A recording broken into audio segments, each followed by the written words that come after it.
Olá, pessoal.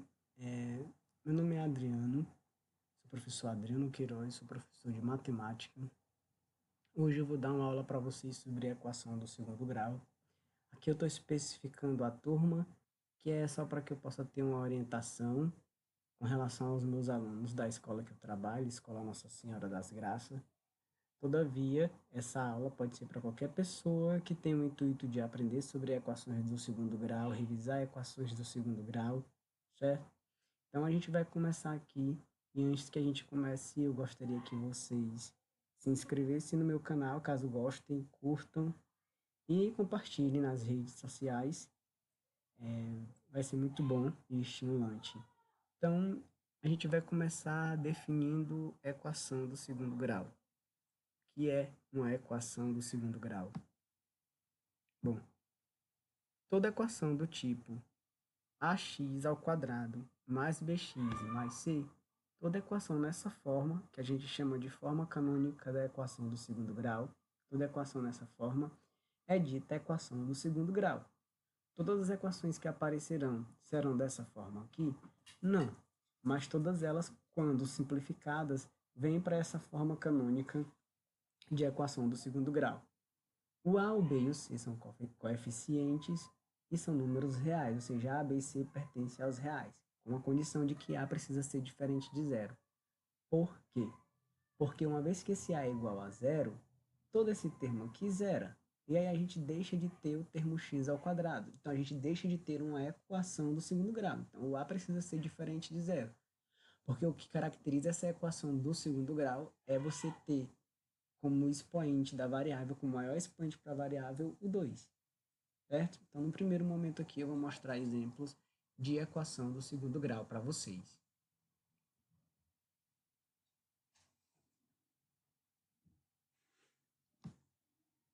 Aqui eu tenho 3 exemplos de equação do segundo grau. E em um primeiro momento, a gente vai se ater a simplesmente encontrar esses coeficientes, o A, o B e o C, e aí posteriormente a gente vai utilizar esses coeficientes na resolução das equações, no cálculo da soma e do produto das raízes, por exemplo. Então, nessa primeira equação aqui, a gente tem que o coeficiente A é igual a menos 7, o coeficiente B é igual a menos 8 e o coeficiente C é igual a menos 12. Seguindo o padrão da forma canônica, o A sempre será o termo aqui acompanhando o x ao quadrado, o B sempre será o termo acompanhando aqui o x, e o C sempre será o termo independente, certo? No nosso segundo exemplo, o A é igual a menos 5, o B é igual a 10, e aqui a gente não tem o valor do C. C não aparece, o termo independente não aparece, porque esse termo independente é igual a zero. No nosso exemplo 3, a gente tem aqui o A igual a 7, a gente tem o B igual a zero, pois não aparece o termo em x aqui, como aparece no exemplo 2. Ele não aparece aqui, é porque o B é igual a zero. E o nosso C é igual a menos 8. É interessante você saber identificar esses coeficientes corretamente, para quando você aplicar na fórmula você não ter nenhum errinho de conta, certo? E é aproveitando o gancho do B igual a zero e do C igual a zero, aproveitando o gancho desses 3 tipos de equação, é que a gente vai classificar as equações do segundo grau. Porque eu posso ter equações do segundo grau que são completas, como é o meu exemplo 1, e equações do segundo grau que são incompletas, como é no meu exemplo 2, no meu exemplo 3. Então, falando aqui um pouco sobre as equações do segundo grau em termos de classificação, as equações que são incompletas, elas podem ser, por exemplo, incompletas em B. Que são equações incompletas em B? São as equações cujo B é igual a zero. Por exemplo, 7x ao quadrado menos 28x igual a zero é um exemplo de uma equação incompleta em B. É um exemplo de uma equação do segundo grau que o B é igual a zero. Desculpa, tirei o x aqui do 28, certo? No caso aqui, o b é igual a zero. Um outro exemplo de equação incompleta em b, menos 3x ao quadrado mais 48 igual a zero.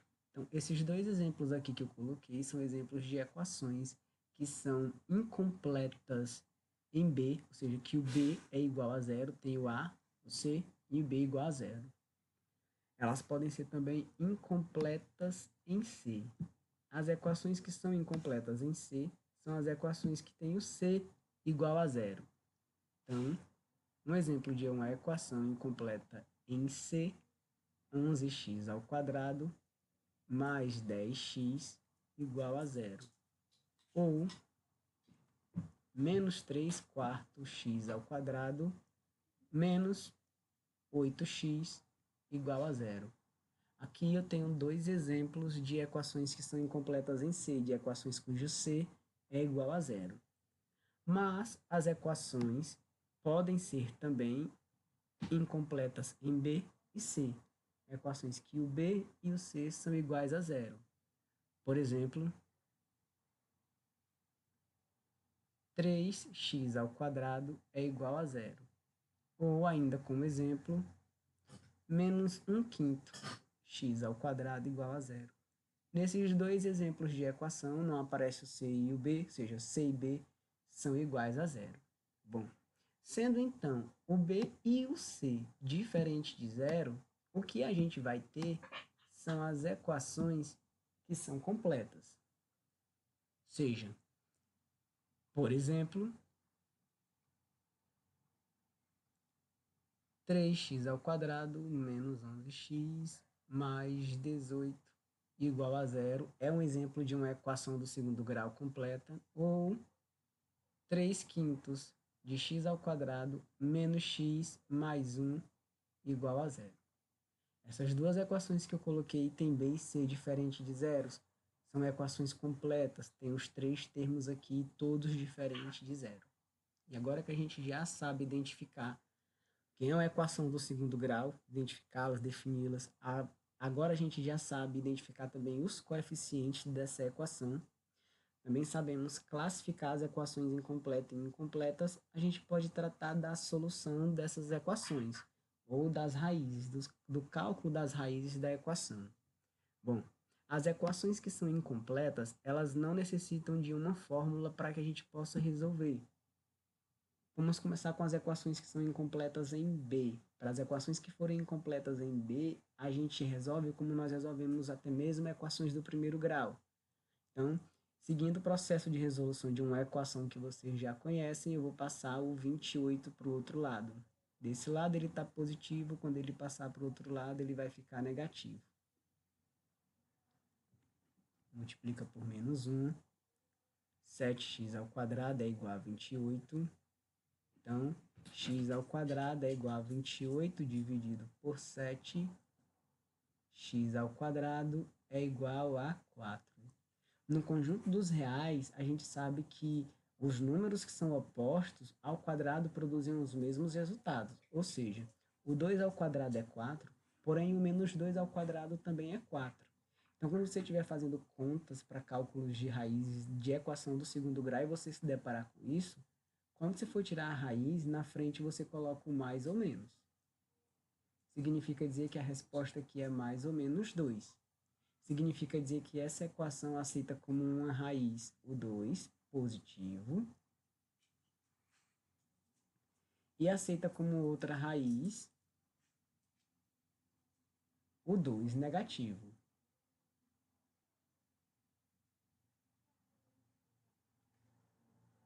A gente vai fazer o mesmo no exemplo a seguir.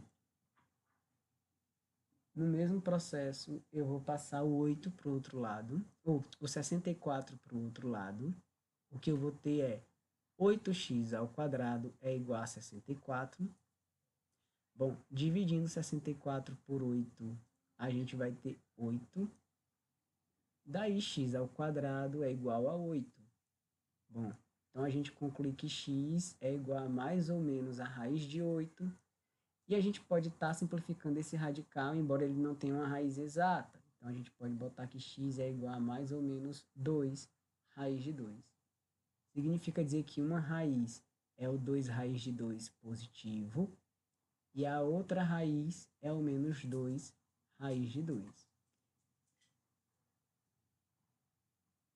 É possível, então, a gente observar que nessas equações que são incompletas em B, ou seja, nessas equações em que o B é igual a zero, os resultados, as raízes da equação, a solução da equação, serão dois números que são opostos, ou seja, 2 e o menos 2, o 2 raiz de 2 e o menos 2 raiz de 2. É uma característica dessas equações que são incompletas em B. No caso delas serem incompletas em C, a gente também não precisa de nenhuma fórmula para que a gente possa estar fazendo a resolução dessas equações. Nesse caso aqui, basta que a gente bote o x em evidência, que é o fator comum. E daí a gente vai ter que dividir cada termo da equação por esse x. 2x ao quadrado dividido por x é 2x. 8x dividido por x é 8. Então, o que a gente tem aqui é um produto de dois termos e esse produto dá igual a zero. Quando o produto de dois termos dá igual a zero, então a gente significa dizer que ou um do termo é igual a zero, ou o outro termo é igual a zero, ou até mesmo os dois termos são iguais a zero. Ou seja, x é igual a zero, ou a gente tem 2x menos 8 igual a zero, 2x igual a 8, x igual a 8 dividido por 2, x é igual a 4. Logo, a gente tem o zero como uma das raízes dessa equação e o 4. 0 e 4 é a resposta, é a solução dessa equação aqui, certo? São soluções para essa equação. Bom, a gente tem então aqui o exemplo 2, e a gente vai começar colocando x em evidência de novo. Colocando x em evidência, teremos menos 5x menos 25 igual a zero. E no mesmo processo do que a gente fez lá em cima, a gente vai botar que x é igual a zero ou que menos 5x menos 25 igual a zero. E a gente vai resolver isso aqui. Então, a gente vai ter que menos 5x é igual a 25 positivo, multiplica por menos 1, 5x é igual a menos 25, então isso implica que x é menos 25 dividido por 5, x é igual a menos 5. Então, está aqui os dois resultados para essa equação. Um x é igual a zero e o outro é igual a menos 5. E como um terceiro exemplo de uma equação incompleta em B, a gente tem aqui o x em evidência, né, para poder conseguir resolver essa equação sem precisar de nenhuma fórmula específica. Então, x em evidência, a gente vai ter 8x menos 9 igual a zero, um parêntese. Como se trata de um produto, então x é igual a zero, ou 8x menos 9 é igual a zero. Passando 9 para o outro lado, 8x é igual a 9, x é igual a 9 sobre 8. Então, o que a gente tem aqui como solução para essa terceira equação é o x igual a zero, ou então o x igual a 9 sobre 8. Bom, analisando essas três equações que eu resolvi, o que a gente consegue perceber é que quando a gente tem equações do segundo grau que são incompletas em C, todas elas já têm como uma das soluções, uma das suas respostas, o zero. Na resolução dessa equação, o zero foi solução. Na resolução da segunda também. E na resolução da terceira também. Então, quando você se depara com equações que são incompletas em C, você já sabe. Uma das raízes será zero. Uma das respostas será igual a zero.